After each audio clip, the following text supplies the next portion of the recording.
उनके बड़े भाई उनका ध्यान रखते थे। जरूरत पड़ने पर चाचा की मदद किया करते थे। मेरी माँ भी उनका साथ देती थी। मेरी माँ खुद एक साधक है, तो वह इन बुरे कर्मों को समझती है। चाचा जहाँ रहते थे वह भी दादा परदादा के जमाने का एक पुराना, एक टूटा फूटा मकान था। उनकी शराब और जुए की लत ने उन्हें और भी कंगाल बना दिया। हमारे घर की आर्थिक स्थिति उनसे काफी अच्छी थी, इसलिए पिताजी ने गांव में जो भी जमीन थी वह भी उनके नाम कर दी थी। लॉकडाउन लगने के कुछ दिनों पहले हमें पता चला कि शराब और जुए के चक्कर में चाचा के पास जो भी थोड़ी बहुत जमीन थी वह भी उन्होंने बेच दी थी। इसके बाद पिताजी चाचा पर गुस्सा हो गए। चाची मेरे पापा को अक्सर फोन कर उनकी हर हरकतों के बारे में बताया करती थी। पापा ने उन्हें कई बार समझाने की कोशिश की, पर उन पर कोई असर नहीं पड़ा। परिवार में यह सब चल रहा था कि इसी बीच लॉकडाउन लग गया। चाची भी घर छोड़कर चली गई थी। पिताजी ने भी चाचा से बात करनी बंद कर दी थी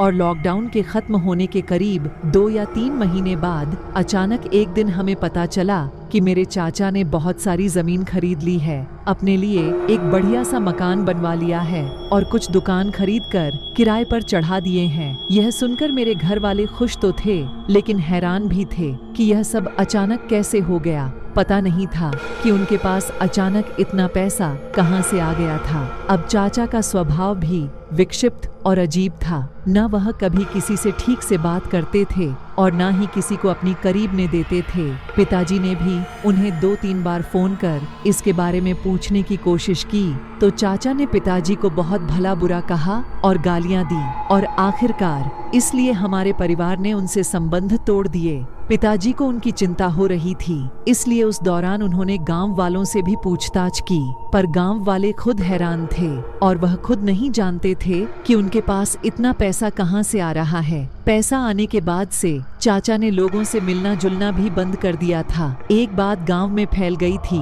कि उन्हें जुए की लत है, वह बहुत जुआ खेलते हैं, तो शायद उन्होंने सारा पैसा जुए में जीता होगा या फिर जरूर वह कोई बुरा या गलत काम कर रहे थे। ऐसे ही काफी दिन बीत गए और एक दिन बीच रात पापा को चाची का फोन आ गया। चाची ने बताया कि पिछले कुछ आइज़ार 15 दिनों से चाचा अजीब हरकतें कर रहे हैं। घर में किसी से बात भी नहीं करते, अपने कमरे से बाहर भी नहीं आते। रात में उनके कमरे से जोर जोर से चीखने की, चिल्लाने की आवाज आती है। कुछ पूछो तो जवाब तक नहीं देते। पिताजी को लगा कि जरूर उन्होंने बहुत सारा पैसा कर्जा लिया होगा और अब चुका नहीं पा रहे। बड़े भाई थे, इसलिए उन्होंने गाँव जाने का फैसला किया और वह माँ को अपने साथ लेकर उसी रात गाँव चले गए। जब पिताजी गांव उनके घर गए तो चाची ने बताया कि 1 महीने पहले यहाँ रहने वह वापस आ गई थी। चाचा ने उसे फोन करके वापस बुलाया था। वह खुद यह धन दौलत, यह बड़ा घर और गाड़ियाँ देखकर चौंक गई थी, पर जब भी चाची ने उनसे पूछा तो वह कहते थे कि तुम पैसों की चिंता मत करो, मेरे हाथ पैसे का पेड़ लगा है, तुम बस बोलती जाओ। पर अजीब बात यह थी कि वह कभी भी चाची को उनके कमरे में नहीं जाने देते थे। खुद ताला लगाकर चाबी अपने पास रखते और इतना ही नहीं बल्कि उन्हें धमकाया भी था कि अगर किसी ने कमरे में जाने की कोशिश की तो उसे मार देंगे। अचानक 15-20 दिन पहले उन्होंने घर से बाहर जाना ही छोड़ दिया। फिर धीरे धीरे कमरे से बाहर निकलना भी बंद हो गया। पहले पहले खाना भी वह अपने कमरे में ले जाकर अकेले ही खाते थे, लेकिन अब पिछले 5 दिनों से न उन्होंने कुछ खाया है और न ही कुछ पिया है। कुछ पूछो तो बस जोर से चिल्लाते हैं।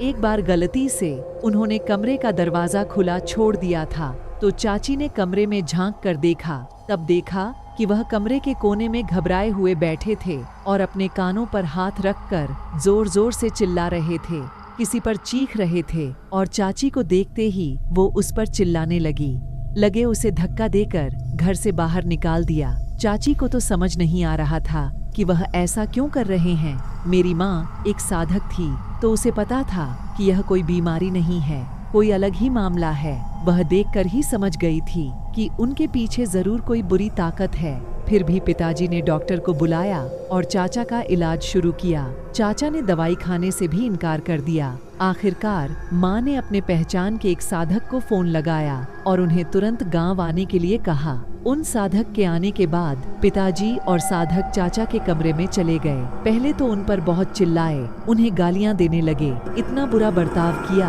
कि जैसे मेरे पिताजी कोई दुश्मन हो। उसके बाद भी पिताजी और साधक पीछे नहीं हटे। करीबन आधे घंटे तक पूछताछ करने के बाद दोनों कमरे से बाहर आ गए। तब साधक ने घर वालों को बताया कि चाचा किसी कर्ण पिशाचिनी के कब्जे में हैं। लॉकडाउन के दौरान उन्होंने किसी अघोरी से इस कर्ण पिशाचिनी विद्या को सखा था और उस विद्या के बारे में जानने के बाद उन्होंने यह अघोरी मार्ग अपनाया। उस अघोरी के बताए मार्ग से उन्होंने कर्ण पिशाचनी साधना कर उसे साध्य कर लिया है और इसके लिए उन्होंने खुद के शरीर का सौदा कर दिया है। चाची और मेरे पिताजी दोनों को कर्ण पिशाचिनी के बारे में कुछ भी पता नहीं था। तो चाची ने पूछा, यह भूत प्रेत का तो पता है, पर यह कर्ण पिशाचनी क्या है? साधक ने बताया कि वह एक अघोरी विद्या है। कर्ण पिशाच ने एक विद्या है। एक खास तरह की साधना करने के बाद कोई भी इंसान कर्ण पिशाच या पिशाचिनी को प्राप्त कर लेता है और फिर यह कर्ण पिशाचिनी उनके कान में आकर भविष्य में होने वाली घटनाएं बताती है। कोई तो उन्हें दे खा भी सकता है, लेकिन ऐसा नहीं है कि वह सिर्फ अच्छी बातें बताती है। यह पिशाच या पिशाचिनी बुरी बातें भी बताती है। जो भी आदमी अपना कोई काम करना चाहता है, यह कर्ण पिशाचिनी उन्हें पहले ही बता देती है कि वह काम सल होगा या नहीं। लेकिन जब पिशाचिनी गुस्से में होती है तब यह अक्सर नकारात्मक और बुरी बातें बताती है। मतलब कोई भी इंसान इन्हें अपना गुलाम नहीं बना सकता। शुरुआत में यह सब चीजें अच्छी लगती हैं, इनमें मजा आता है, लेकिन जब बार बार उसकी आवाज कानों में सुनाई देने लगती है तो जीना मुश्किल हो जाता है, क्योंकि चाहकर भी हम उन आवाजों को बंद नहीं कर सकते, उन्हें रोक नहीं सकते। उसे रोकने का कोई उपाय नहीं है। चाची ने उनसे फिर पूछा, कोई तो उपाय होगा? तो उस साधक ने कहा, इस अघोरी विद्या के समय उन्होंने खुद ही अपने आप को अर्पण कर दिया है। अब इसमें उन्हें कोई नहीं बचा सकता। और हुआ भी वही। उसी रात चाचा के कमरे से जोर जोर से आवाज आने लगी, अजीब अजीब चीखने की आवाजें। और उसके बाद जब कमरा खोलकर देखा गया तो चाचा फांसी पर लटक रहे थे। उन्होंने फांसी लगाकर आत्महत्या कर ली थी।